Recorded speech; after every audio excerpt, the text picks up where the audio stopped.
พุทธศาสนิกพนมมือครับ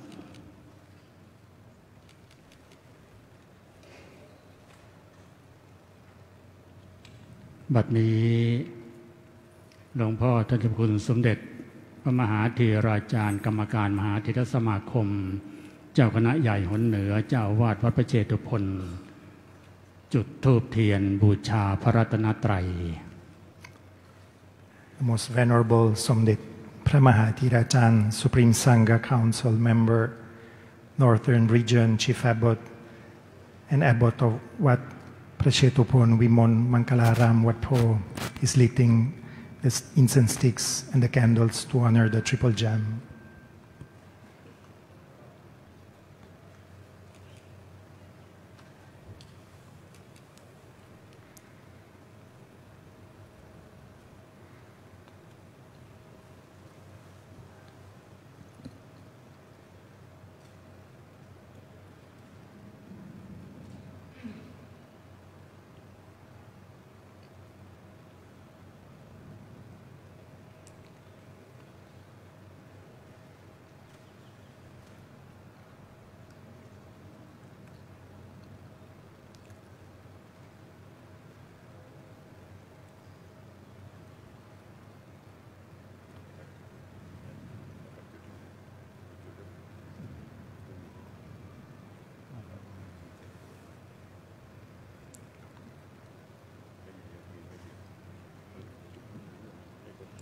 ขอเรียนเชิญ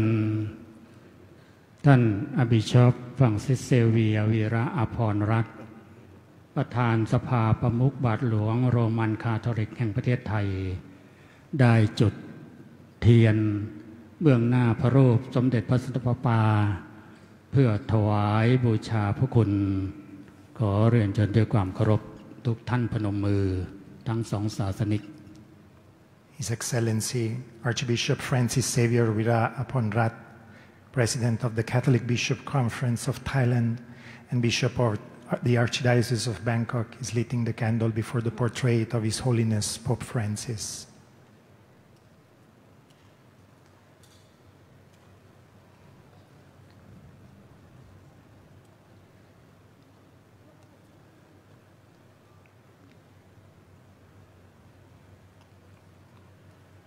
ขอเรียนเชิญทุกท่านนั่งได้ครับ Please be seated. บัดนี้เมื่อทั้งสมาคมพร้อมแล้วขออนุญาตท่านเจ้าคุณสมเด็จพระเถรานุเถระทั้งฝ่ายพุทธและฝ่ายคริสต์และพุทธศาสนิกชนทั้งศาสนิกชนทั้งสองศาสนารับชมวิดีทัศน์ชุดสมเด็จพระสันตะปาปาฟรานซิสสถิตณดวงฤทัยของทุกคน We will now watch a video presentation, Pope Francis living in everyone's heart.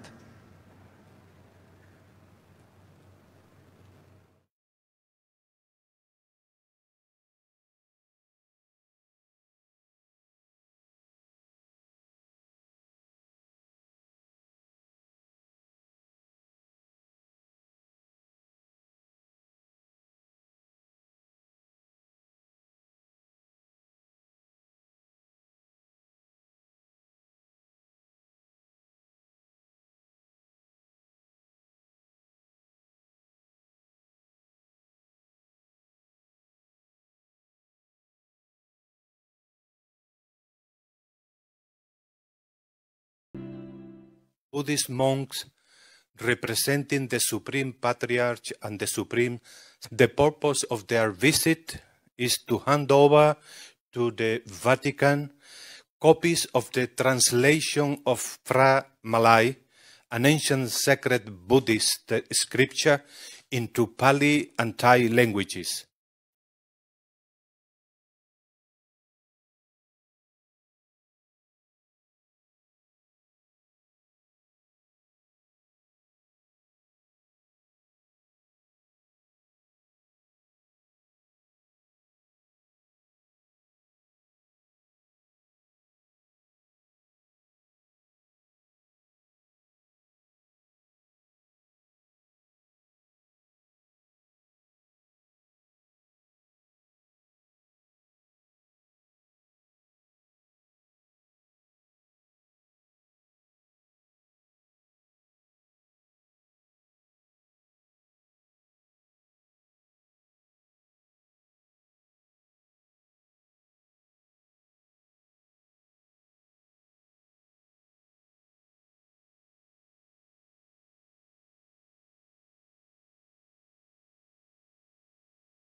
เน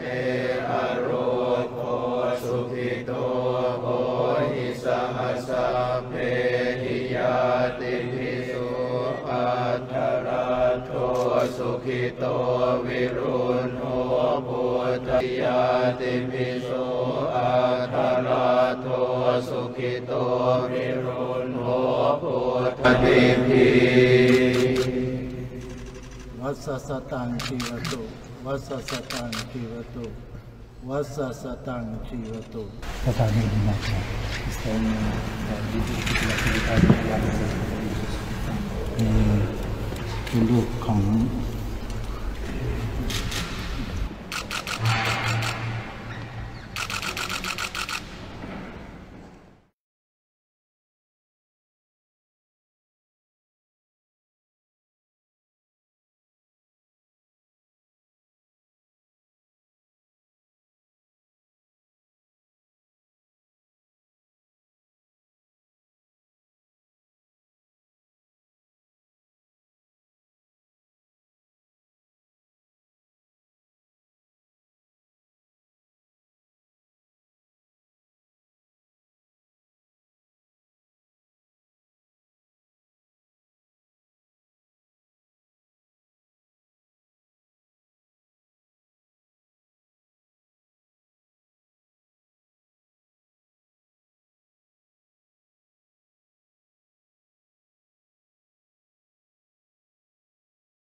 Buddhist monks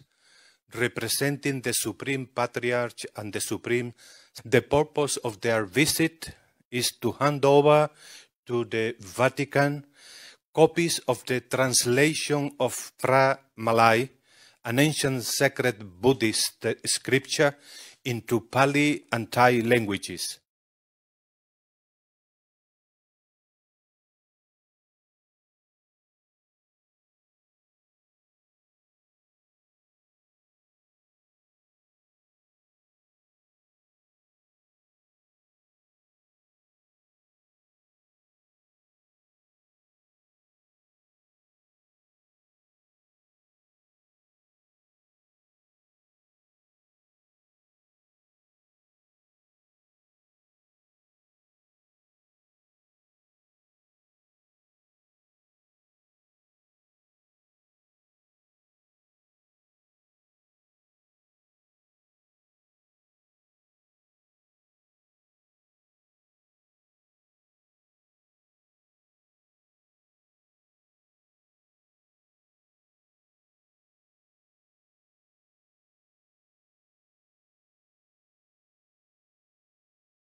เนอโรโคสุขิโตโหหิสหัสสะเพหิยาติภิกษุอัฏฐราโทสุขิโตวิรุณโหปุถยาติภิกษุอัฏฐราโทสุขิโตวิรุณโหปุถติภิวัสสตังชีวตุวัสสตังชีวตุวัสสตังชีวตุ Totalmente imaginado. Estão divididos na atividade de realização de Jesus. เป็นลูกของ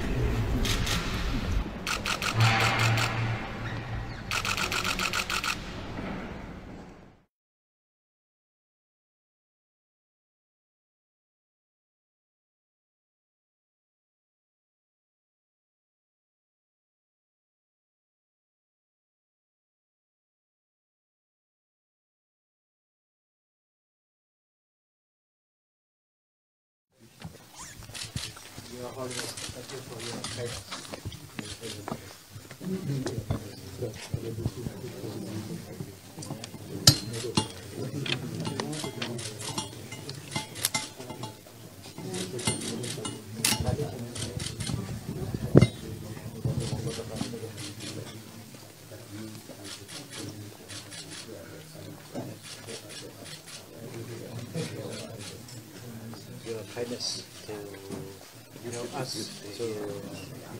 kindness. Your kindness.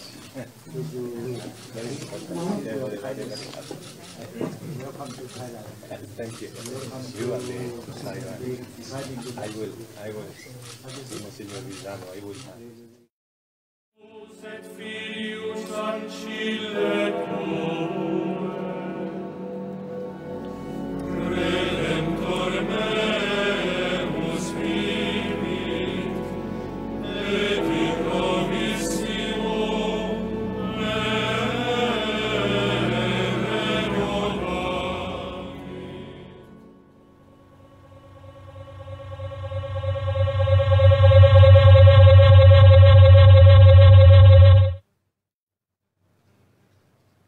วิดีทัศน์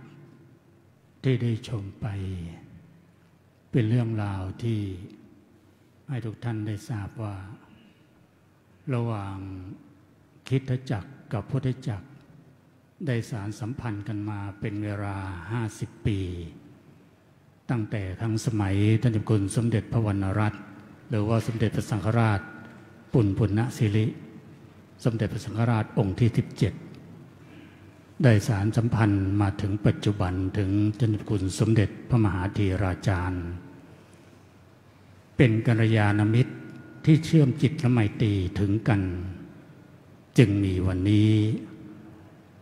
บัดนี้ขออนุญาตเข้าพิธีพระพุทธศาสนาพุทธศาสนิก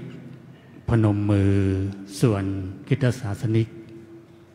นั่งดุษฎี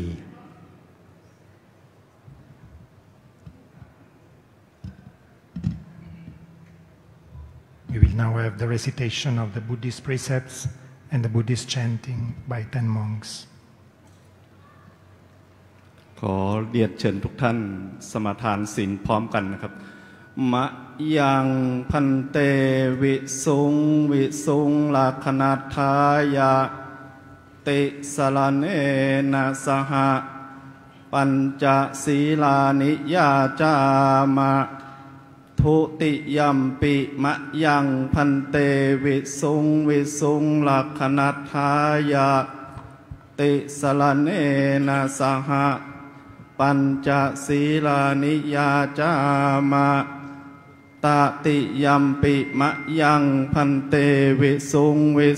ลาคณัฏฐายะติสรณเนนะสหปัญจศีลานิยาจามะนะโมตัสสะภะคะวะโตอะระหะโตสัมมาสัมพุทธัสสะนะโมตัสสะภะคะวะโตอะระหะโตสัมมาสัมพุทธัสสะนะโมตัสสะภะคะวะโตอะระหะโตสัมมาสัมพุทธัสสะนะโมตัสสะภะคะวะโตอะระหะโตสัมมาสัมพุทธัสสะนะโมตัสสะภะคะวะโตอะระหะโตสัมมาสัมพุทธัสสะนะโมตัสสะภะคะวะโตอะระหะโตสัมมา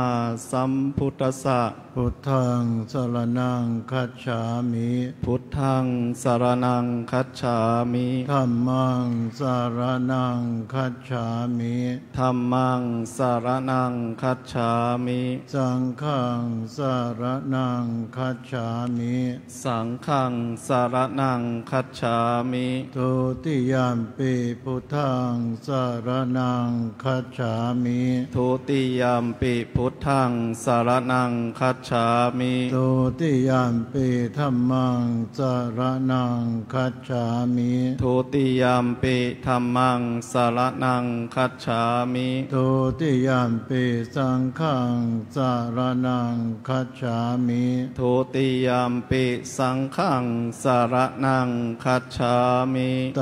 ติยัมปิพุทธังสรณังคัจฉามิตติยัมปิพุทธังสรณังคัจฉามิตติยัมปิธัมมังสรณังคัจฉามิตติยัมปิธัมมังสรณังคัจฉามิตติยัมปิสังฆังสรณังคัจฉามิตติยัมปิสังฆังสรณังคัจฉามิปานาติปาตาเวระมณีสิกขาปะทังสมาธิยามิปานาติปาตาเวระมณีสิกขาปะทังสมาธิยามิอาทินนาทานาเวระมณีสิกขาปะทังสมาธิยามิอาทินนาทานาเวระมณีสิกขาปะทังสมาธิยามิกาเมสุมิชฌาจาราเวระมณีสิกขาปะทังสมาธิยามิกาเมสุมิชฌาจาราเวระมณีสิกขาปะทังสมาธิยามิมุสาวาทาเวระมณีสิกขาปะทังสมาธิยามิมุสาวาทาเวระมณีสิกขาปะทังสมาธิยามิสุราเมรยะมัจจปมาทฐานาเวระมณีสิกขาปะทังสมาธิยามิสุราเมรยะมัชฌะปมาทัฏฐานาเวระมณีสิกขาปะทังสมาธิยามิอิมานิปัญจสิกขาปะทานิสีเลนะสุขติงยันติสีเลนะโภคสัมปทาสีเลนะนิพุติงยันติตัสมาสีลังวิโสทะเยสา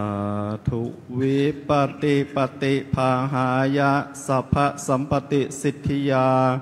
สัพพทุกขวินาศายปริตังภูธรรมังครัง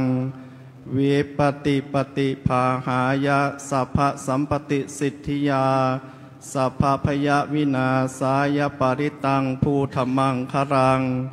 วิปติปฏิภาหายะสัพพสัมปติสิทธิยาสัพพโลกวินาศายปริตังภูธรรมังครังนะโมตัสสะภะคะวะโตอะระหะโตสัมมาสัมพุทธัสสะนะโมตัสสะภะคะวะโต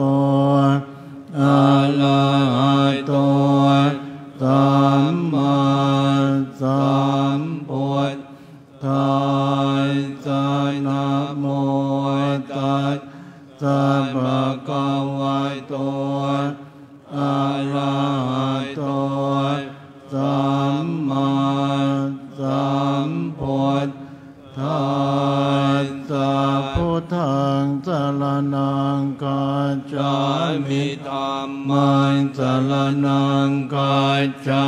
มิสังฆังสรณังคัจฉามิทุติยัมปิพุทธังสรณังคัจฉามิทุติยัมปิธัมมังสรณังคัจฉามิทุติยัมปิสังฆังสรณังคัจฉามิตติยัมปิพุทธังสรณัง กาจามิตติยามปิธัมมังสรณังกาจามิตติยามปิสังฆังสรณังกาจามิยะถาปิเสลาวิปุลายนะปังอาจปาปตาสมันตายอนุปริยายโยเนปอยเทนตาจะตัวทิตาเยวายจะลายจะมาจุจาติวาตายติปายนิโนยกายติเยปรามเนเวเสโตยเตจันดาลโพกุเสนกินจิปริวาเจติตาพเมวาปิมาตตินตาตวายตินายปลัวมินาลทายนายนาปาติยานาจาปิมาตโยเตนะจากายเจโตนทะเน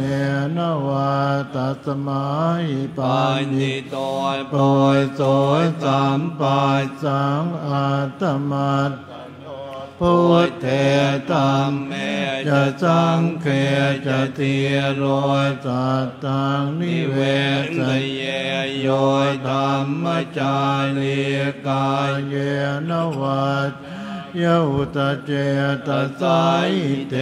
วนายปัสสายกายติเปจะสาเกปโมตติยัสสะสายตายตถาคตอาจลาสุปฏิทิตาสีลัญจยาสกัลยายนางอริยการตังปัสสังสิตังสังเกปัสสายโตยายสายทิวจุภูตันจะตายสนังอัตลิตตัวติตังอาวโมยการตายสเจวิตังตัสมาสัตตันจะลันจะปัสสะทางธรรมตาสนังอนุโยนเจตเมตาวิสลังพุทธานาสสนันติยังเวนิพพานญาณตาญาณังปุเพปวัตตะเตตัสเสววิสยีภูตานยายังทอัมมนิยามตานอนิจจตายทุกขตาจารสัพเพสังจานัตตตานตัสสะปะกายสการตุตังยังสัมพุทเอนะอายติตังโยนิโสปฏิปัตตยทังตังสุตันตอัมปันนามัสเอเอวเมสุตังเอกังสมัยภะคะวะสาวายติยังวิหารติเจตวเนอนาถปิณิกายสังอาลาเมตราตะโกภะคะวะภิกขุอามันเตติกวายติปตานเตติเตภิกขุภะคะวะปัจจัยโสทรงภะคะวะเยตถะเจ้าปตาวายภิกขเวตถาคตายนางอนุปายตาวายตถาคตายนางทิตาวาสายตายตุธรรมายติตตายธรรมนิยายมตาสัพเพสังขาราอนิจจติตังตถาคตอยอภิสัมโพธิจติอภิสัมเมติ อภิสัมปุจิตวายอภิสัมเมตวายอาเจกติเตเสติปัญญาเปติปายตะเปติวิวาลติวิปัจจติอุตตายเนียกันลอยติสัพเพสังขาราอนิจจติอุปายตาวายภิกขเวตถาคตานายอนุปายตาวายตถาคตายนางทิตาวาสาทายตุธรรมายติตตาธรรมนิยามตายสัพเพสังขาราทุกขาติตังตถาคตอภิสัมปุจติอภิสัมเมติอภิสัมปุจิตวายอภิสัมเมตวายอาเจกติเตเสติปัญญาเปติปายตะเปติวิวาลติวิปัจจติอุตตาเนียกันลอยติสัพเพสังขาราทุกขาติอุปายตาวายภิกขเวตถาคตายนายอนุปายตาวายตถาคตายนายติตาวาสายตายตุธรรมายติตตาธรรมนิยามตาสัพเพธรรมาอนัตตาติตถาคตอภิสัมปุจติอภิสัมเมติอภิสัมปุจิตวายอภิสัมเมตวายอาเจกติเตเสติปัญญาเปติปายตะเปติวิวาลติวิปัจจติอุตตายเนียกันลอยติสัพเพธรรมาอนัตตาติธัมมโวยจะภควาอาตมนายเตปิโกภะคะวะโตปัสสิตังอภินันทุ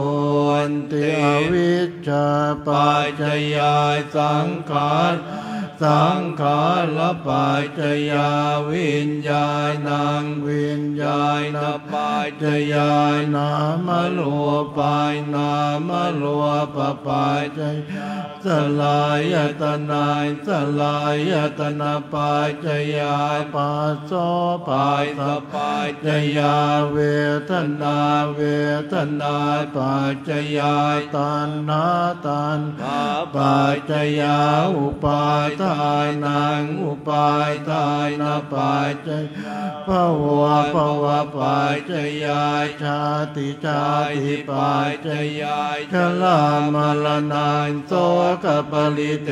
วทุกขโทมนัยตุปายาสาสัมภวันติเอวเมตาสเกวลาสตุกายทายสสมุทัยโยโหเตอวิจจายตเววายเตตนิโรธาสังขารนิโรธสังขารนิโรธวิญญาณนิโรธวิญญาณนิโรธนามโลปนิโรธนามโลปนิโรธสลายตนะนิโรธสลายตนะนิโรธปัสสะนิโรธปัสสะนิตาเวทนานิโรธเวทนานิโรธตัณหานิโรธตัณหานิโรธอุปาทานนิโรธอุปาทานนิโรธนิโรธภวนิโรธาชาตินิโรธชาตินิโรธาชลามลนันโสกปริเทวทุกขโทมนัสสุปายาสานิโรจันติเอวเมตาสเกวลายสตุกาคันทัสนิโรธโหติอติตังนันวะกัม มายนาปฏิกังเกอนาคตังยตติตัมปะเยนังตังอาปาตังจานายกตังปัจจุปันนัยจโยตัมมันตาตตาสวิปัสสติอสังหิรังอสังโกปันตังเวทกายนนุโปรยเยอาเชวะเกจมายตาปังโกจัญญามรณังนายโนสังกลันเตนะมาเสเลนะมาจุนเอวังวิหาริมาตาปิงอาโอลาตมตันติตากังเวปัสเตกลาโตติสันโตอาเจกมุนีติภวัตตุสัพพมังคลังลาคันตุสัพพเทวตาสัพพพุทธานุภาเวนัสตาโสติภวันตุเตภวตุสัพพมังคลังลาคันตุสัพพเทวตาสัพพธรรมานุภาเวนัสตาโสติภวันตุเตภวตุสัพพมังคลังลาคันตุสัพพเทวตาสัพพสัมมาสังฆานุภาเวนะโสติภวันตุเตทุพระสงฆ์ทรงสมณศักดิ์10 รูปได้สวดพุทธมนต์จบลงแล้ว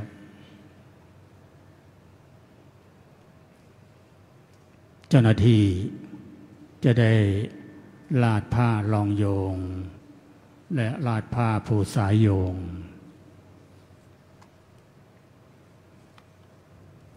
ผ้ารองโยงก็คือผ้าขาวที่รองผ้าผูสาถวายเกียรติแด่องค์สมเด็จพระสันตะปาปาพระองค์ท่านก็คือประมุขของคริสตจักรโรมันคาทอลิกจึงต้องมีผ้ารองโยงแล้วก็เป็นผ้าภูษาหรืออีกอย่างหนึ่งเรียกว่าผ้าภูษาโยง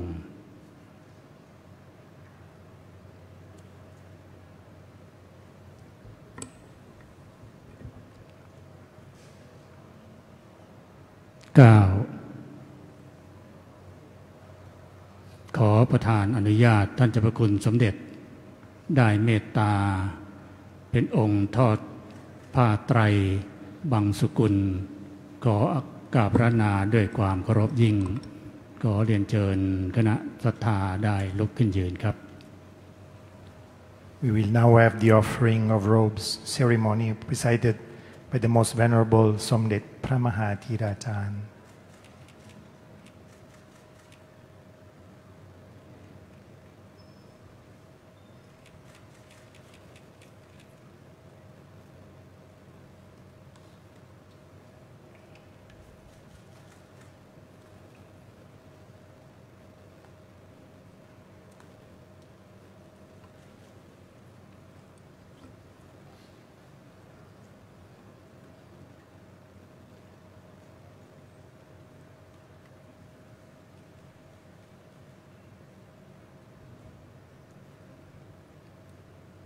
การทอดผ้าไตรเป็นเครื่องสักการะอันสูงในทางพระพุทธศาสนา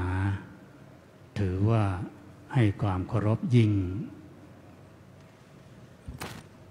เป็นธงชัยของพระอรหันต์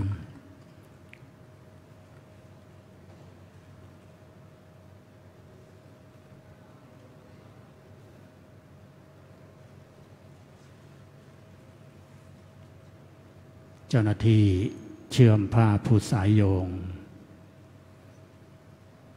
ทำไมผ้าผูสายโยงต้องเชื่อมทีหลังเพราะองค์สมเด็จพระสันตะปาปามีพยศยิ่งกว่าจึงต้องเชื่อมภายหลัง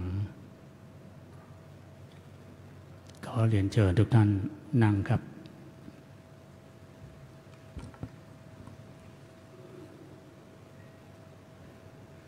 อนิจจาวัฏสังขาราอุปาทวยธรรมิโน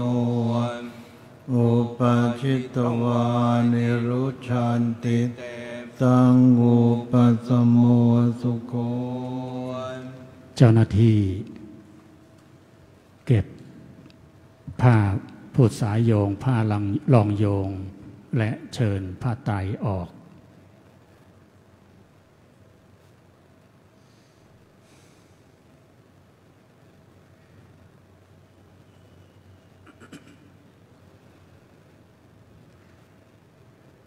สมเด็จพระสันตะปาเราเรียกว่าเป็นกษัตริย์คือเป็นคิงท่านหนึ่งการใช้ราชาศัพท์ของทางด้านวัฒนธรรมไทยเราจะใช้พิธีสักครู่นี้ว่าพิธีสดับปกรณ์ถวายเกียรติอันสูงสุดเจ้าหน้าที่เมื่อเก็บอย่างถวายของก่อนครับถวายของก่อนครับยังครับยังครับยังครับยังครับถวายของยังมีของอีกชุดนึงยังมีไทยธรรมอีกชุดหนึ่งเจ้าที่เชิญพระไตรออกแล้วก็เทียบไทยธรรม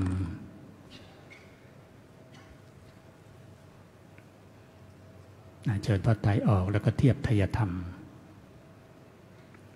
การเทียบไทยธรรมจะขออนุญาตเรียนเชิญเข้ามาถวายทีละท่านนะครับ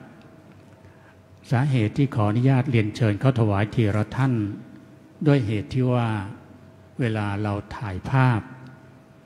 จะได้ชื่นใจติดภาพเราเต็มๆถ้าเรียนเชิญทั้ง10ท่านไปพร้อมกันแล้วถวายพร้อมกันภาพออกมาใครอยู่ใกล้กล้องก็จะได้ชัด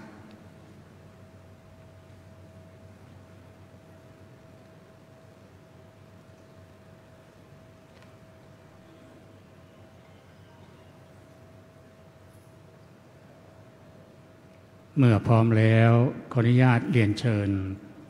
ท่านที่1ดร.สัทธาทิพย์วารีทิพย์เข้าถวายรูปที่1เลยครับ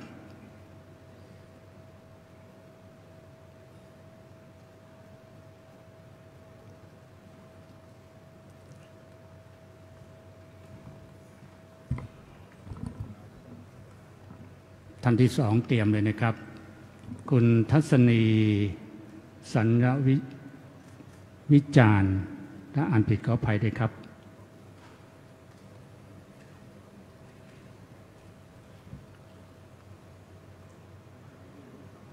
คุณทัศนี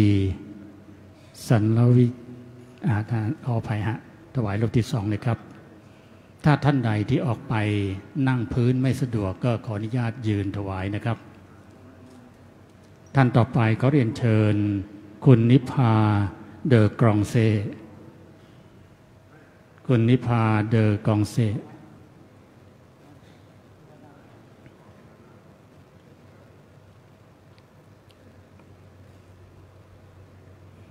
ท่านต่อไปขออนุญาตเรียนเชิญ2ท่าน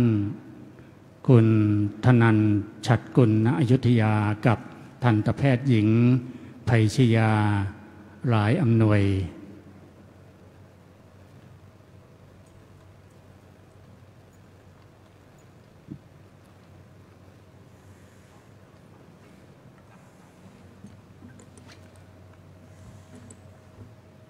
ท่านต่อไป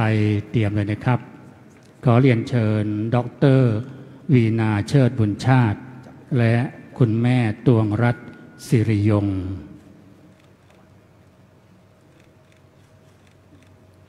เดี๋ยวดร.วีนารอตรงนี้ไปนี่แหละดร.วีนารอคุณแม่ตวงรัตน์แบบถวายด้วยกันรูปเดียวถวายด้วยกันรูปต่อมาขอเรียนเชิญ2ท่านคุณสาริตและคุณเสรัตน์ตั้งตรงจิต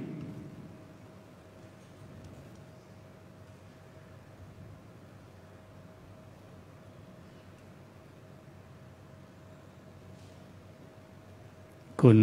สาริตและคุณเสรัตน์ตั้งตรงจิต จับด้วยกันเลยครับรูปต่อมาเตรียมไว้เลยนะครับคุณสุคนทีสุทธาการกับคุณศิวพรเรืองมณี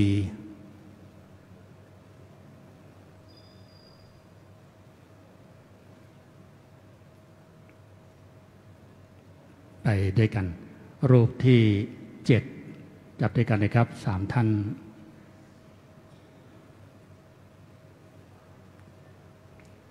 รูปที่8ขอเรียนเชิญคุณนัทกมลแซ่อึ้งรูปที่8ครับขอเรียนเชิญครับคุณนัทกมลแซ่อึ้ง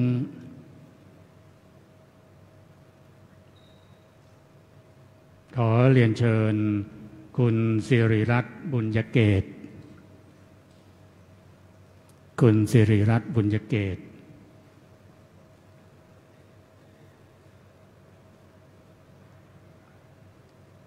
รูปที่8ครับ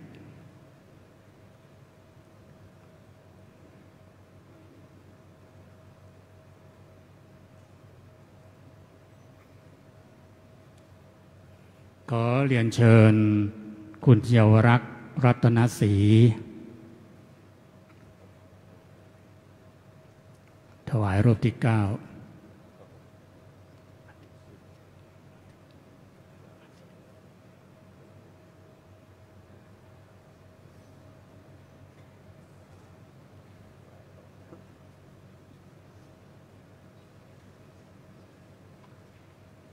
ขอเรียนเชิญคุณพ่อปีชาถวายรูปที่10ครับ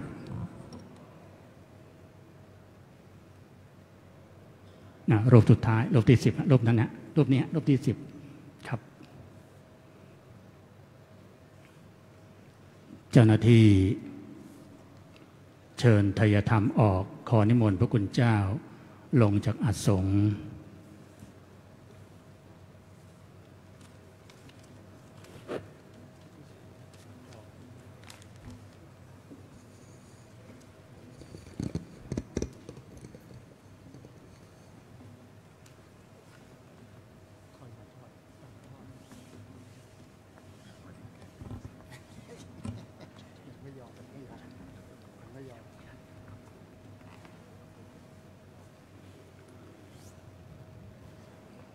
ขอกราบพระนาพระคุณเจ้า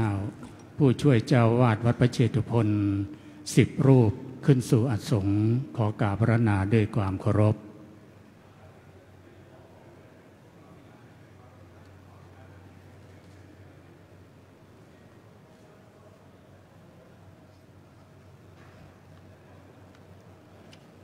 พระครูภาวนาจารย์พระครูไพโรจน์สังฆารามพระครูวิริยะธรรมรงค์พระครูปราชสุวัฒนศีลคุณพระครูศรีปัญญาวิเทศพระมหาประเชิญปัญญาวุฒโธปริยนธรรม9ประโยค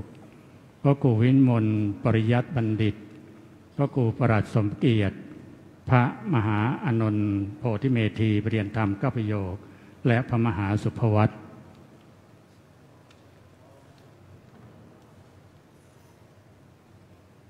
เจ้าหน้าที่ลาดผ้าผูษาลาดผ้ารองโยงและผ้าผูษาโยง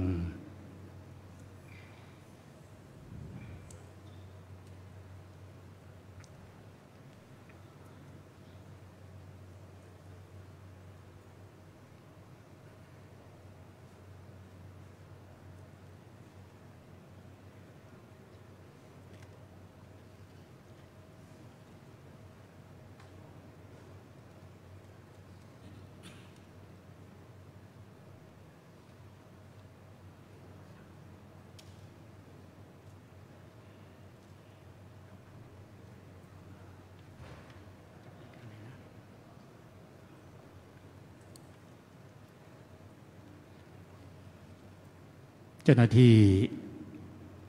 ของท่านคุณสมเด็จถวายไตรธรรมท่านคุณสมเด็จครับ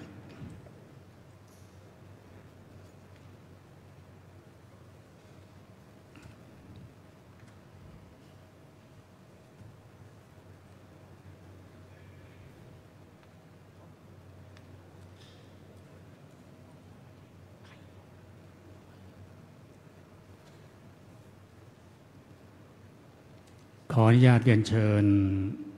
คุณนพดลเฮงเจริญเข้าถวายทายธรรมแด่ท่านเจ้าพระคุณสมเด็จครับคุณนพดลเฮงเจริญเป็นกรรมการบริหารวัดพระเชตุพน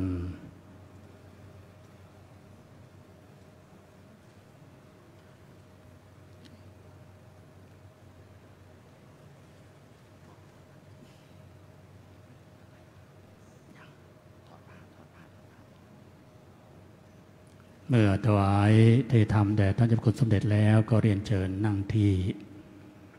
ขออนุญาตเรียนเชิญ10 ท่าน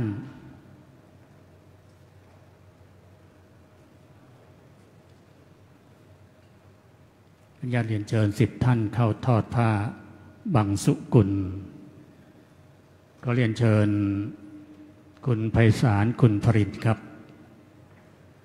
คุณไพศาลคุณพรินทร์ทอดผ้าบังสุกุลรูปที่1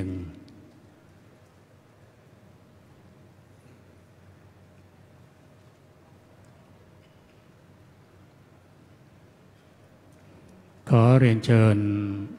คุณดุสิตเขมศักดิ์ชัยทอดผ้าไตรรูปที่2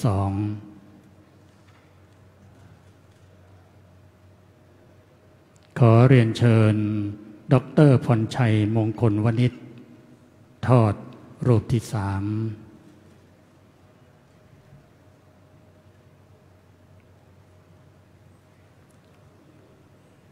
ขอเรียนเชิญคุณวิรัตเมฆสัมพันธ์ตัวแทนของบริษัทไทยเบเวอเรจจำกัดมหาชนในฐานะของคุณถาปณะสิริวัฒนภักดีทอดรูปที่4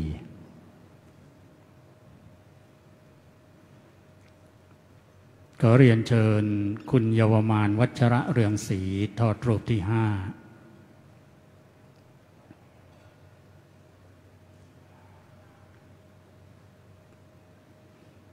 ขอเรียนเชิญหม่อมหลวงอุบลวดีชยางกูลทอดรูปที่6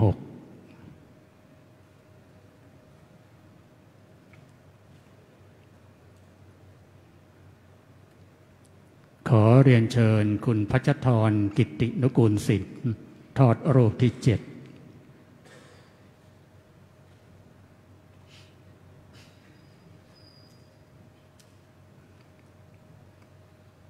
ขอเรียนเชิญคุณกัลยาริมจันทราพร้อมคณะทอดรูปที่8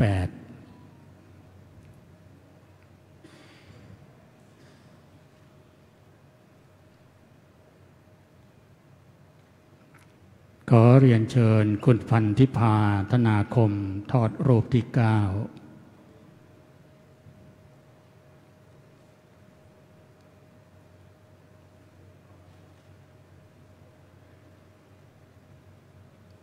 ขอเรียนเชิญดร.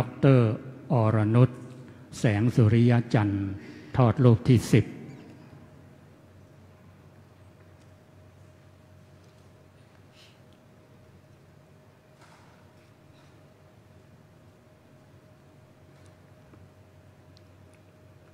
รูปสุดท้ายครับรูปสุดท้ายครับรูปสุดท้ายรูปสุดท้ายครับองค์พระสันตะปาปาเป็นดวงตาแห่งดวงดาวทอแสงประกายพราวบันเจิดจ้าณแดนไตร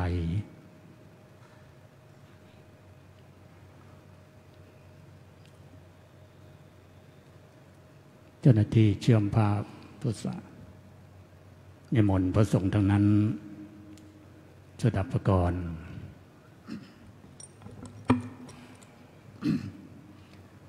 อนิจจาวัฏสังขาราอุปาทวยธรรมิโนอุปจิตวานิรุชันติเตอุปสมโมสุโข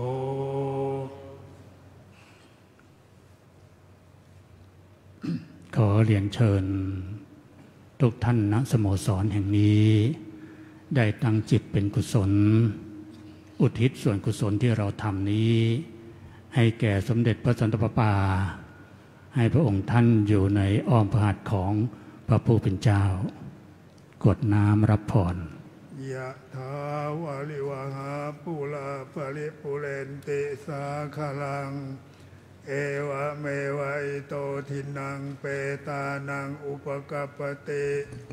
อิชิตังปฏิตังตุมหังคิปเมวะสมิจโตสัพเพปูเรนโตสังกปาจันโทปนลโสยะถามณิโชติลโสยะถาติโยวิวัจจันตุสัพพะโรโควินัสสตุมาเต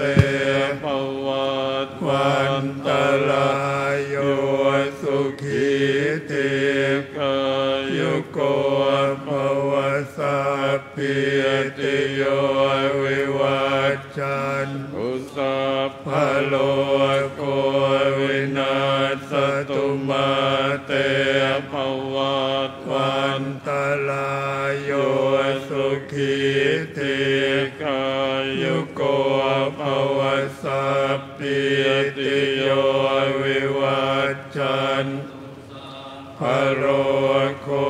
วินาศตุมาเตภวัตวันตรายโยสุขีติกายุโกภวะอภิวาทนาสิริสนิจจังวุฒาปจายโนจัตตารโอ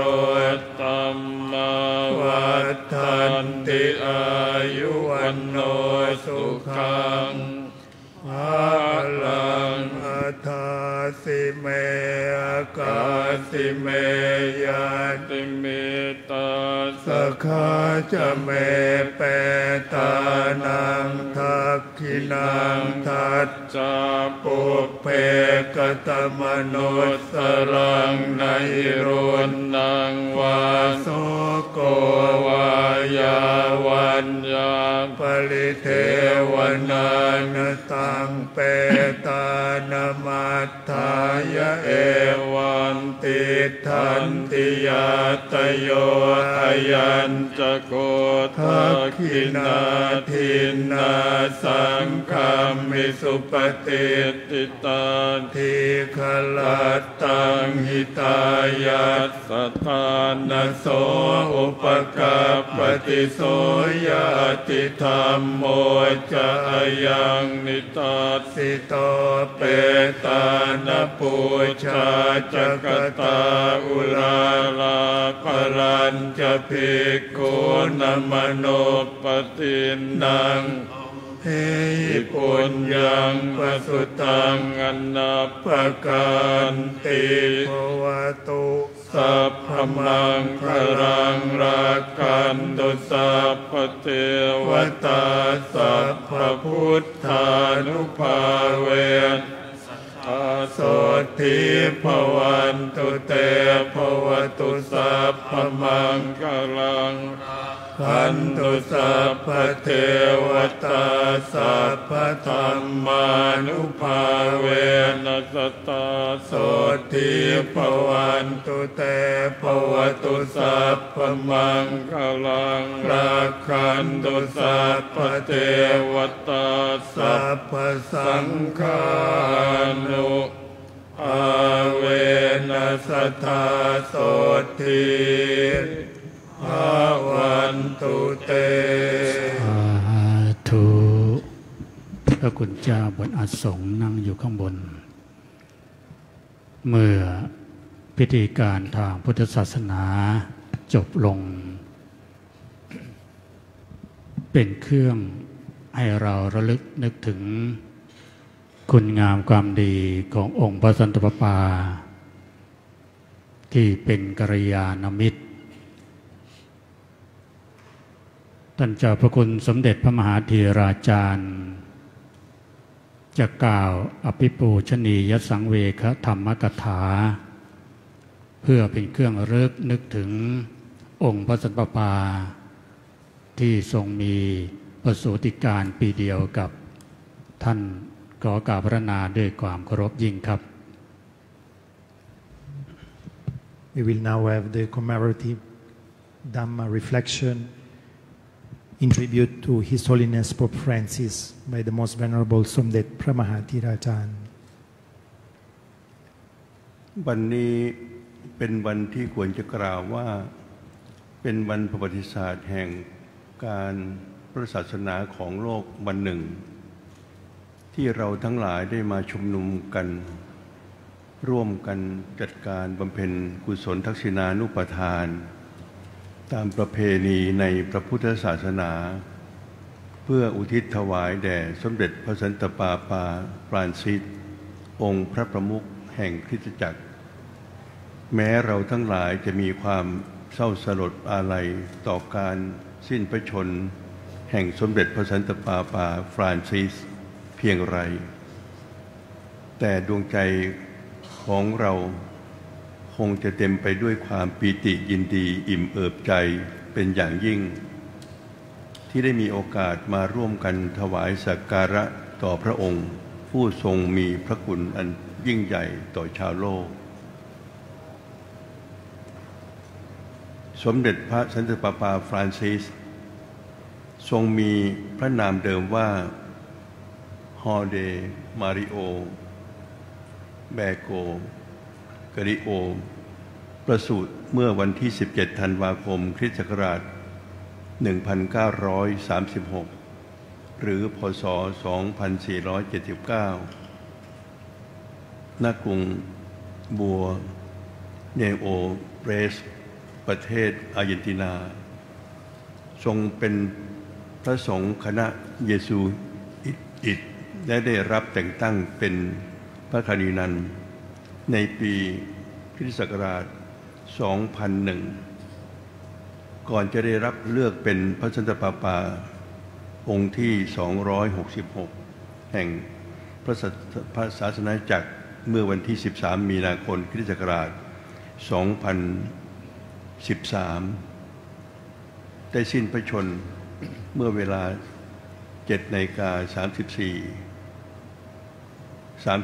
นาฬิกาของวันที่ 21 เมษายน คริสต์ศักราช 2025 ณ หอพักชันตรามาคา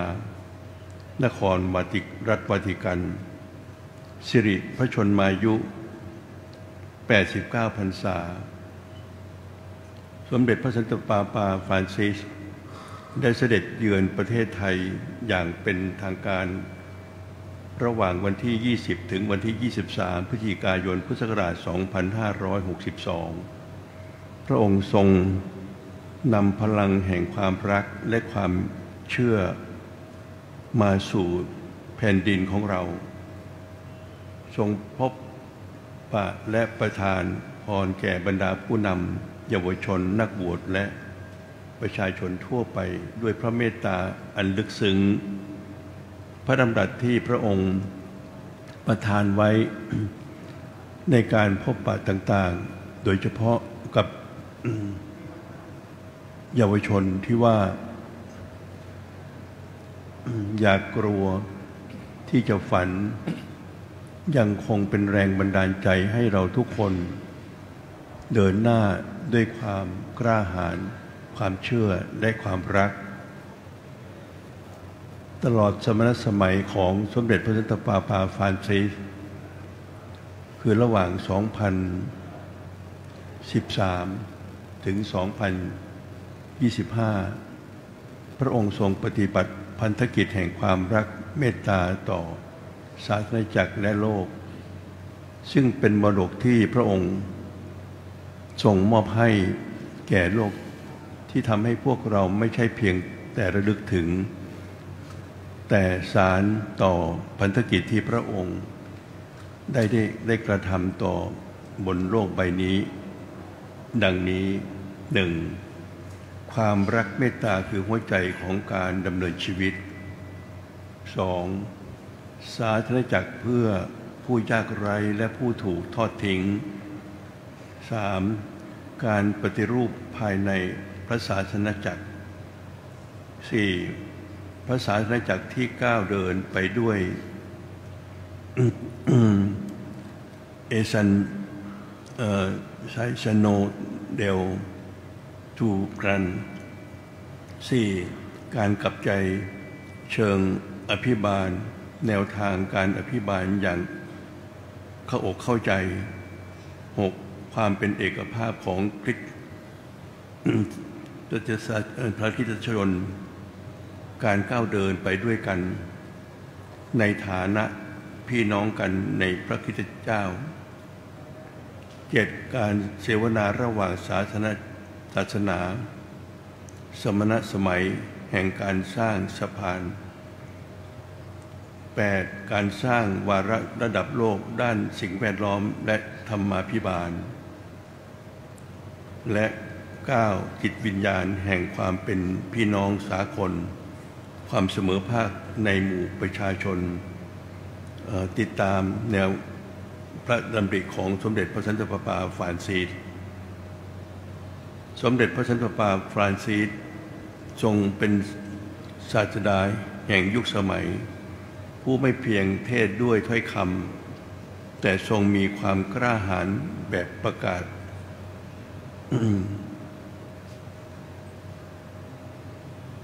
ที่ทรงไว้ชีวิตและ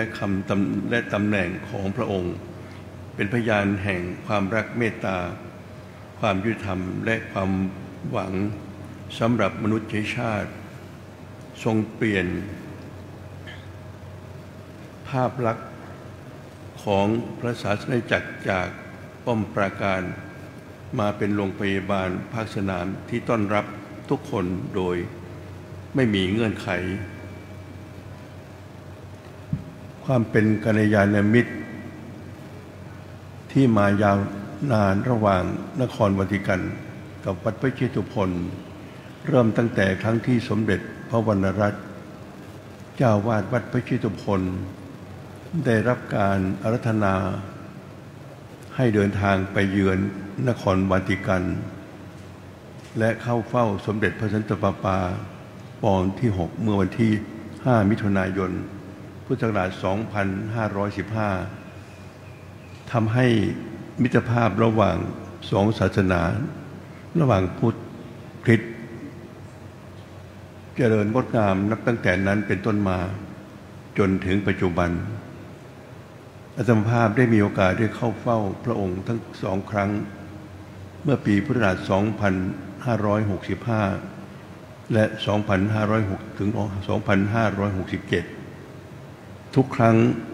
ที่คณะสงฆ์วัดพระเชตุพนและพุทธศาสนิกชนชาวไทยพร้อมทั้งศาสนิกต่างศาสนาได้เข้าเฝ้าสมเด็จพระสันตะปาปาฟรานซิสพระองค์ทรงต้อนรับด้วยไมตรีจิตมิตรภาพที่อบอุ่นทุกครั้งตรัสกับอาตมาภาพว่าเหมือนพี่ชายเพราะเป็นสายชาติคือเกิดในปีเดียวกันสมเด็จพระสันตะปาปาฟรานซิสเสด็จอุบัติมาสู่โลกนี้ตามมติทางพระพุทธศาสนาว่าได้อาศัยพระกุศลสมภารบุญญาธิการซึ่งได้ทรงบำเพ็ญไว้ในปางก่อนอย่างมโหฬารหนุนส่งและทรงตั้งพระองค์ไว้ในทางแห่งอุดมมงคลคือทางแห่งความเจริญที่เรียกอัตตสัมมาปณิธิคือตั้งตนไว้ชอบ 2. พระกุศลนี้และมาเพิ่มพูนวิบากสมบัติให้พระองค์ทรงได้รับเลือกเป็นพระสันตะปาปาของคริสตศาสนาจักรทั้งพระอัธยาศัยก็เต็มไปด้วยพระเมตตากรุณาอันกว้างใหญ่กรณีกิจใดๆที่บัณฑิตผู้ฉลาดในธรรมควรบำเพ็ญพระองค์ก็หาได้ทรงประมาทไม่นับว่าทรงได้บำเพ็ญแล้วแทบทั้งนั้นพระองค์ทรงมีพระกรุณาธิคุณแก่ประชาชนทั่วโลกสมด้วยพระบาลีที่เปรียบไว้ดังนี้ว่าสาขาปัตตพรูเปโตขันธิมาวะมหาทุโมมูลวาพระสัมปันโนปฏิทาโหติปักขินังแปลว่า ต้นไม้ใหญ่มีกิ่งใบและผลมีลำต้นแข็งแรงมีรากมั่นคงสมบูรณ์ด้วยผลย่อมเป็นที่ตั้งที่พึ่งของนกทั้งหลายสมเด็จพระสันตะปาฟรานซิสพระองค์เปรียบเหมือนต้นไม้ใหญ่มีรากอย่างลงมั่นในพระสุธาตั้งลำต้นแตกสาขาผลิใบปิดเป็ดผลย่อมเป็นที่พึ่งของฝูงวิหกในอรัญต่างพากันเข้าอาศัยใครต้องการร่มเงาก็เข้าจับใครต้องการผลก็บริโภคฉะนั้นพระองค์ผู้ทรงพระคุณเป็นที่พึ่งเห็นป่านนี้ย่อมดำรงพระชนชีพอยู่เพื่อประโยชน์สุขเพื่ออนุเคราะห์แก่มหาชนเป็นอันมากมหาชนที่ได้พึ่งพระบารมีได้ความร่มเย็นเป็นสุขสำราญชื่นบานใจต่างฝ่ายต่างถวายพระพรขอให้พระองค์ทรงสถิตสถาพรยั่งยืนดำรงพระชนอยู่ยืนยาวยิ่งกว่า100 พระพรรษาการแต่ก็ไม่สมประสงค์ดังที่เราทั้งหลายตั้งใจไว้เพราะสังขารทั้งหลายเป็นของไม่เที่ยงพระองค์จึงสิ้นพระชนไปตามธรรมดาของสังขารต้องด้วยพุทธดำรัสที่ตรัสเตือนภิกษุทั้งหลายดังนี้ว่าคันธทามิภิกขเวอามันตยามิโววยธรรมมาสังขาราปมาเดนะสัมปาเททะแปลว่าบัดนี้เราขอเตือนท่านทั้งหลายสังขารทั้งหลายมีความเสื่อมไปเป็นธรรมดาขอท่านทั้งหลายทำประโยชน์ตนประโยชน์ท่านให้บริบูรณ์ด้วยความไม่ประมาทเถิดดังนี้อาตมาภาพพร้อมด้วยคณะสงฆ์วัดพระเชตุพนวิมลมังคลารามและพุทธศาสนิกชนชาวไทยทราบข่าวว่าพระผู้เป็นเจ้าทรงรับสมเด็จพระสันตะปาปาฟรานซิสสถิตณสวงสวรรค์กับพระองค์ท่านแล้วตั้งแต่วันที่ 21 เมษายน พุทธศักราช 2568 ที่ผ่านมาขอให้สมเด็จพระสันตะปาปาฟรานซิสพักผ่อนในอ้อมพระหัตถ์ของพระเยซูเจ้าตลอดนิรันดร์สารจากท่านเจ้าพระคุณสมเด็จพระมหาธีราจารย์ขออนุญาตเรียนเชิญท่านอบิชอปฟรังซิสเซเวียวีระอภรรัตน์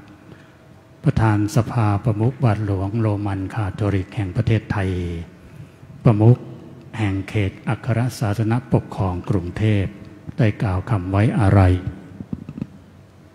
We will now have the tribute speech and words of condolence by His Excellency Archbishop Francis Xavier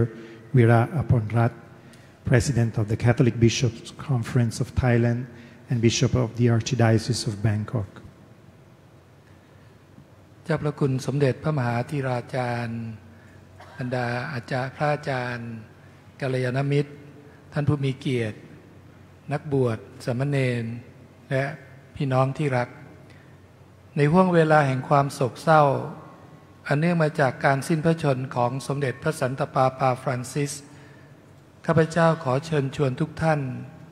น้อมระลึกถึงความหวังและความชื่นชมยินดีในพระเมตตาของพระเจ้าผู้ทรงโปรดรับดวงวิญญาณของพระองค์ท่านเข้าสู่บ้านแท้แห่งสวงสวรรค์เพราะภารกิจของพระองค์ในโลกนี้ได้สำลิดผลตามพระประสงค์ของพระเจ้าดังพระวาจาของพระเจ้าที่ว่ามิใช่ท่านทั้งหลายเลือกเราแต่เราได้เลือกท่านมอบภารกิจให้ท่านทำจนเกิดผลและผลของท่านจะคงอยู่เพื่อว่าท่านจะขอสิ่งใดจากพระบิดาในนามของเราพระบิดาจะประทานแก่ท่านในโอกาสอันสำคัญยิ่งนี้ข้าพเจ้าขอน้อมสำนึกในพระกรุณาธิคุณอย่างหาที่สุดมิได้ต่อสมเด็จพระอริยวงศาคตยานสมเด็จพระสังฆราชสกลมหาสังฆปรินายกผู้ทรงโปรดประทานพระสังฆเวชนียธรรมเพื่อเป็นเกียรติแด่สมเด็จพระสันตะปาปาฟรานซิสนับเป็นพระมหากรุณาธิคุณอันสูงส่ง เป็นเครื่องหมายแห่งไมตรีจิตอันประเสริฐระหว่างพุทธศาสนาและคริสตศาสนานิกายโรมันคาทอลิกซึ่งจะเป็นถาวรวัฒนธรรมแห่งความดีงามที่พึงสืบสานต่อไปและในวันนี้ข้าพเจ้าเองพร้อมด้วยอาร์คบิชอปปีเตอร์ไบรอันเวลส์อัครเอกอัครสมณทูตนครรัฐวาติกันประจำประเทศไทยบรรดาบิชอปบาทหลวงนักบวชสามเณรและคริสตชนที่มาร่วมในพิธีสวดพระพุทธมนต์ในวันนี้ในนามคริสตชนคาทอลิกทั้งในประเทศไทยและทั่วโลกต่างรู้สึกซาบซึ้งใจอย่างลึกซึ้งต่ออภิปูชนียสังเวชธรรมกถาที่เจ้าพระคุณสมเด็จพระมหาธีราเจ้าธีราจารย์ได้ทรงแสดงถึงไมตรีจิตอันประเสริฐและความเป็นกัลยาณมิตรที่เจริญงอกงามระหว่างสองศาสนาความสัมพันธ์อันแน่นแฟ้นระหว่างพุทธศาสนาและคริสตศาสนาเริ่มต้นตั้งแต่สมัยสมเด็จพระสันตะปาปอที่6และได้เจริญงอกงามยิ่งขึ้นโดยเฉพาะในการเข้าเฝ้าสมเด็จพระสันตะปาปาฟรานซิสของคณะสงฆ์และพุทธศาสนิกชนชาวไทยณนครรัฐวาติกันความสัมพันธ์นี้เปรียบประดุจต้นไม้ใหญ่ที่อย่างรากลึกในคุณธรรมความดีงามของทั้งสองศาสนาและแผ่กิ่งก้านเป็นร่มเงาแห่งความรักและเมตตาต่อมนุษยชาติดังพระวาจาของพระเจ้าที่ว่าผู้ชอบธรรมเขาเป็นเหมือนต้นไม้ปลูกไว้ริมลำธารออกผลตามฤดูกาลใบเขียวสดไม่เหี่ยวแห้งเขาคิดทำประการใดก็สำเร็จทุกประการจากเพลงสดุดีบทที่1วรรคที่3เจตนารมณ์แห่งศาสนไมตรีนี้สะท้อนถึงภารกิจสำคัญของสมเด็จพระสันตะปาปาฟรานซิสผู้ทรงเป็นสัญลักษณ์แห่งความรักความเมตตาและความสมานฉันท์ระหว่างศาสนาพระองค์ทรงย้ำว่าศาสนาทุกศาสนาต้องร่วมมือกันในการสร้างสะพานแห่งสันติภาพพระองค์ทรงแสดงแบบอย่างแห่งความร่วมมือผ่านการพบปะผู้นำศาสนาต่างๆทั่วโลกในโอกาสต้อนรับคณะสงฆ์วัดพระเชตุพนวิมลมังคลารามณนครรัฐวาติกันเมื่อปีค.ศ. 2024 ทรงกล่าวว่าผู้ที่มีรากฐานมั่นคงในศาสนาของตนและพร้อมที่จะทำงานร่วมกับทุกคนสามารถนำแสงแห่งความหวังมาสู่มนุษยชาติที่สิ้นหวังได้คริสตชนในประเทศไทยและทั่วโลกต่างรู้สึกซาบซึ้งใจอย่างลึกซึ้งในไมตรีจิตแห่งพุทธศาสนิกชนไทยที่ได้ร่วมเป็นสะพานเชื่อมความสัมพันธ์อันงดงามของทั้งสองศาสนาเพื่อร่วมกันสืบสานเจตนารมณ์แห่งสันติภาพและความดีงามของสังคมโลกด้วยพลังแห่งคุณความดีของสมเด็จพระสันตะปาปาฟรานซิสเราทั้งหลายจึงมีพลังใจที่จะก้าวเดินต่อไปบนหนทางแห่งความดีตามพระวาจาของพระเจ้าที่ว่าอย่าท้อแท้ในการทำความดีเพราะถ้าเราไม่หยุดทำความดีเราก็จะเก็บเกี่ยวเมื่อถึงเวลาขออำนาจแห่งความรักความเมตตาและสันติสุขซึ่งพระเจ้าทรงประทานแก่สรรพชีวิตดลบันดาลให้ทุกท่านมีความเจริญมั่นคงในคุณงามความดีประสบสันติสุขทั้งในโลกนี้และโลกหน้า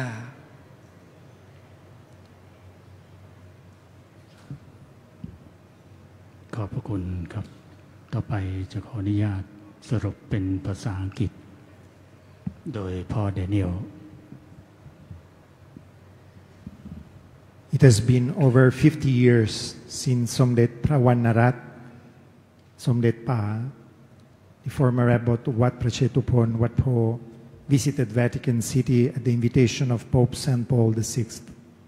That historic moment marked the beginning of an enduring friendship between two great religious institutions,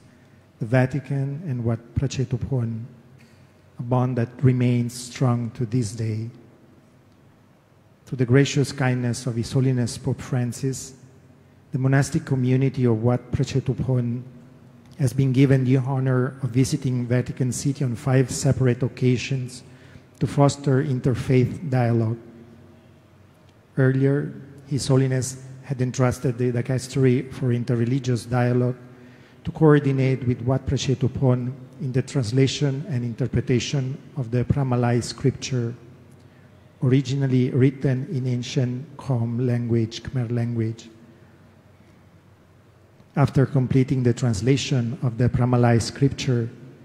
the Sangha of Wat Prachetupon was granted the great honor of presenting the manuscript to His Holiness Pope Francis at the Vatican City on May 16, 2018. Following this, the Sangha, led by His Holiness Somdet Pramaha Thirajan, a member of the Supreme Sangha Council and abbot of Wat Prachetupon, was blessed with the rare privilege of visiting Vatican City 3 more times to continue fostering interfaith dialogue and to pay respect to the Pope.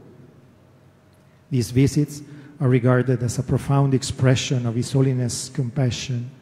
and unforgettable grace, deeply cherished by the monks and lay disciples of Wat Prachetupon. The memory of these beautiful historic moments will be held in our hearts forever. ขอกราบพระนาพระคุณเจ้าทั้ง2 ศาสนาและศาสนิกได้สำรวมจิตเจริญจิตภาวนาเพื่อส่งดวงพระวิญญาณขององค์สมเด็จพระสันตะปาไปสู่ณสวงสวรรค์ขออนุญาตเรียนเชิญณบัดนี้ We will now have a silent moment of meditation.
ขอกราบขอบพระคุณ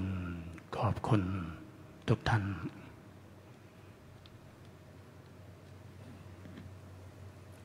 ขอประทานอนุญาตท่านเจ้าพระคุณสมเด็จ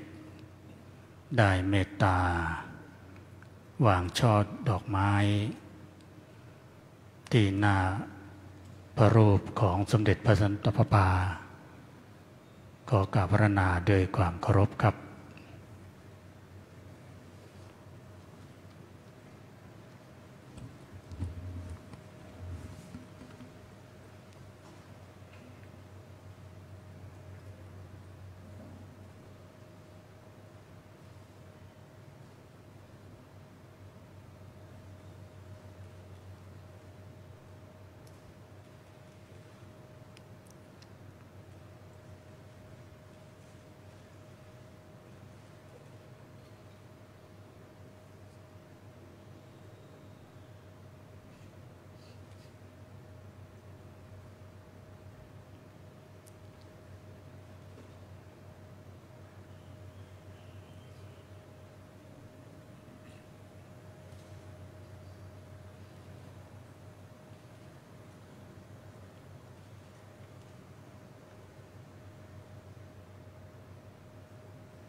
ขอเชิญทุกท่านนั่งได้ครับขอเรียนเชิญท่านอภิชาติฟรังซิสเซเวียวีระอาภรณ์รัตน์ประธานสภาประมุขบาทหลวงโรมันคาทอลิกแห่งประเทศไทยประมุขแห่งเขตอัครศาสนปกครองกรุงเทพวางช่อดอกไม้ครับ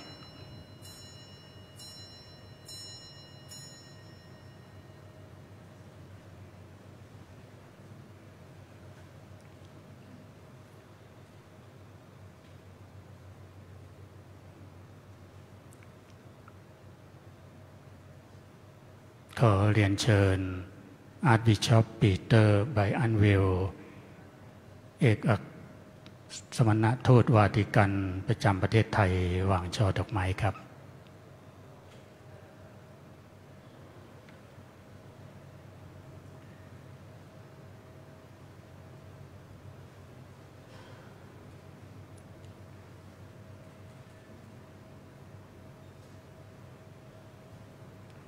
ขอเรียนเชิญบิชอปยอเซฟชูศักดิ์สิริสุดเลขาธิการสภาประมุขบาทหลวงโรมันคาทอลิกแห่งประเทศไทยประธานคณะกรรมการคาทอลิกเพื่อศาสนสัมพันธ์และคริสตศาสนาจักรสัมพันธ์ประมุขสังฆมณฑลนครราชสีมาวางช่อดอกไม้ครับ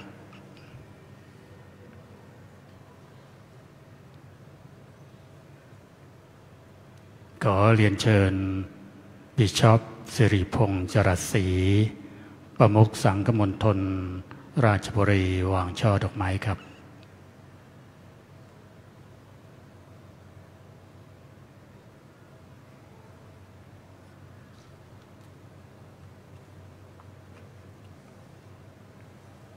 องค์พระสันตะปาปา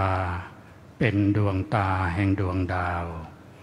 ทอแสงประกายพราวบันเจิดจ้าณแดนไกลครับเรียนเชิญทุกท่านได้นั่งต่อไปขอประทานท่านเจ้าพระคุณสมเด็จได้มอบของที่ระลึก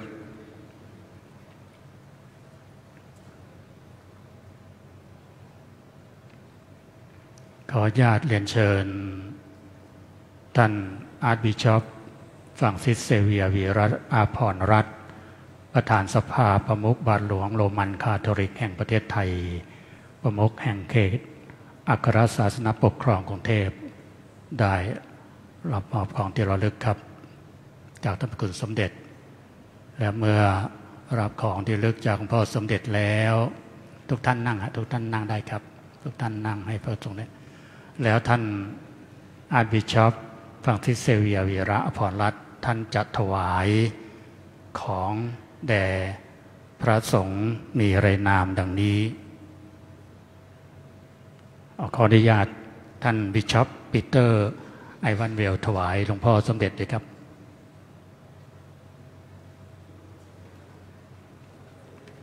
หลวงพ่อวีระถวายของแด่พระสงฆ์อีก6 รูปเจ้าหน้าที่เอาของหลวงพ่อวีระหลวงพ่อ1พระธรรมวชิรปัญญาจารย์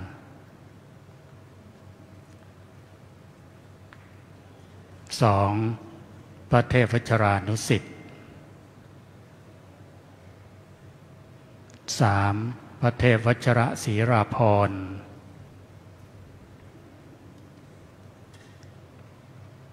พญานวชิรวงศ์พระสุธีวชิรปฏิภาณ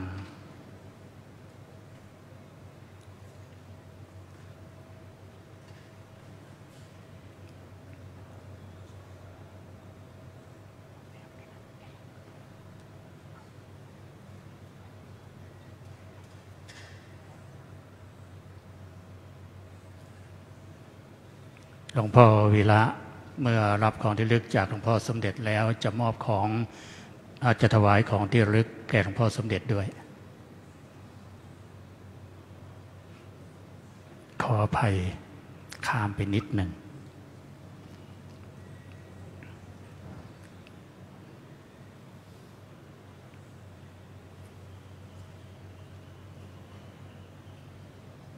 ขอ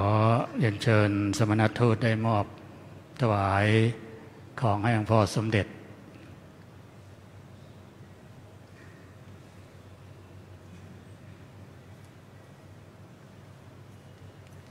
หลวงพ่อสมเด็จได้มอบของแล้วขอเรียนเชิญท่านบิชอปยอเซฟชูศักดิ์สิริสุทธิ์ได้รับของที่ระลึกจากหลวงพ่อสมเด็จ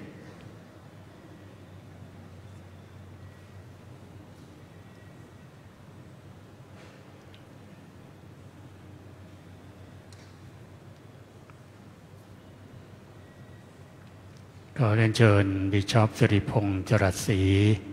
รับของที่ระลึกจากหลวงพ่อสมเด็จ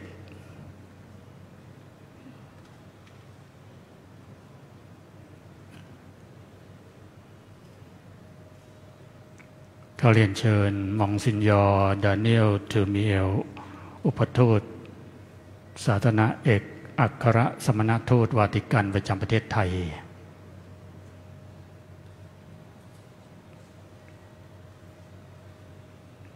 ขอเรียนเชิญคุณพ่อสมเกียรติบุญอนันตบุตร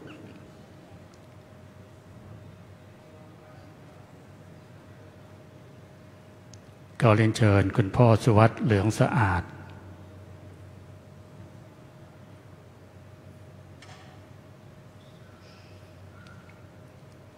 ขอเรียนเชิญอาจารย์ชัยนรงค์มณฑลวิเชียรฉาย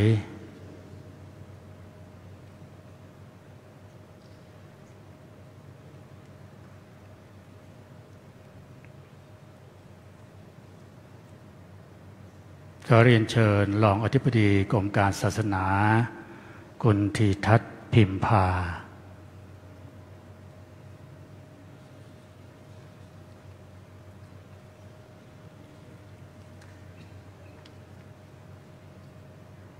ครับหลวงพ่อแค่นี้ครับหลวงพ่อนั่งที่ก่อนเลยครับเจ้าหน้าที่เตรียมที่ถ่ายภาพหมู่รวมกันนิมนต์พระสงฆ์บนอัฐสงฆ์ลงได้ครับเจ้าหน้าที่เก้าอี้ที่เตรียมไว้ข้างละ8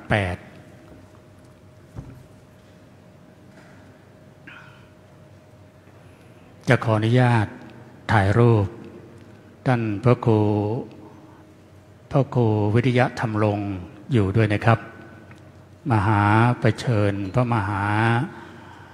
พระครูอุดมอยู่ด้วยครับที่เคยไปวาติกันต้องอยู่ด้วยครับนั่งข้างหลังก่อนนั่งข้างหลังหลวงพ่อสมเด็จก่อน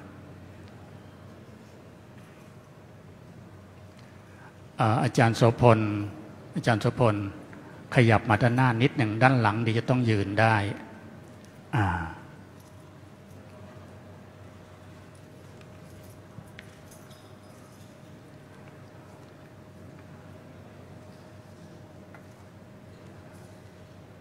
คุณพ่อสมเกียรติคุณพ่อ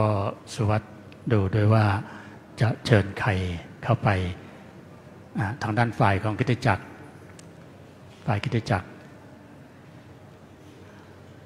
พระ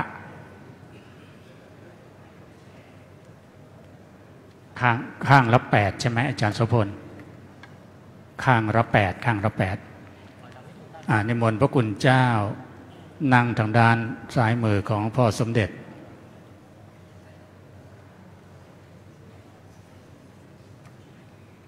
ช็อตที่1ถ้าเมื่อหลวงพ่อสมเด็จลุกนั้นเอาที่นั่งของพ่อสมเด็จตัวนั้นไปตั้งตรงกลางผมว่าจะสง่ากว่าเพราะว่าตัวนั้นนั่งแล้วไม่ยุบมันไม่ยุบเอาเก้าอี้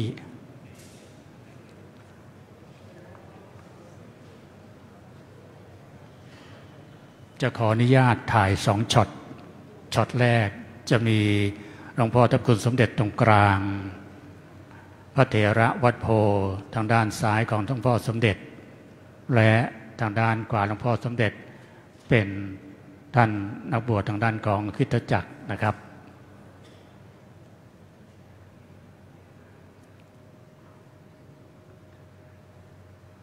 พระคุณเจ้าวีระอยู่เบื้องขวาหลวงพ่อสมเด็จ ต่อด้วยทางด้านของท่านอาร์บิชอปปีเตอร์ต่อด้วยท่านบิชอปโยเซฟชูศักดิ์ต่อด้วยบิชอปสิริพงษ์มองสินยอแล้วก็จัดกันตามนั้นนะครับจัดเป็นรูปโค้งเจอนะครับพระคุณเจ้าขอเข้า8รูปก่อนฮะ8รูปก่อนเดี๋ยวช็อตที่2พระคุณเจ้าขอเข้า8รูปให้แค่8รูปก่อนขอ8รูปก่อนขอ8รูปก่อนนะครับ2ฝั่งจะได้เท่ากัน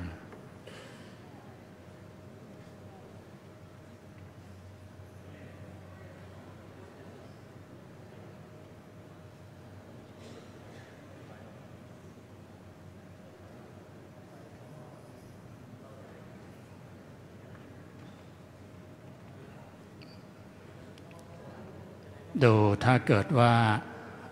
ภาพตรงนั้นถ่ายไม่ถนัดขออนุญาตท่านผู้ที่นั่งเก้าอี้เพื่อให้ถอยหลังจะได้ถ่ายได้นิดหนึ่งนะครับเดี๋ยวทางด้านของนักบวชหญิง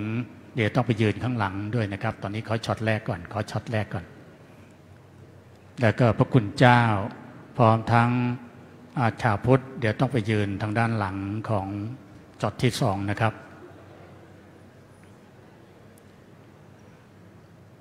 การดำเนินการเป็นพิธีกร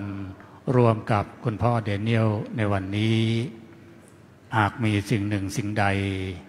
ที่ใช้ศัพท์หรือว่าใช้คำพูดที่ไม่ถูกต้องขอกราบประทานอภัยขออภัยท่านผู้รู้ไว้ณที่นี้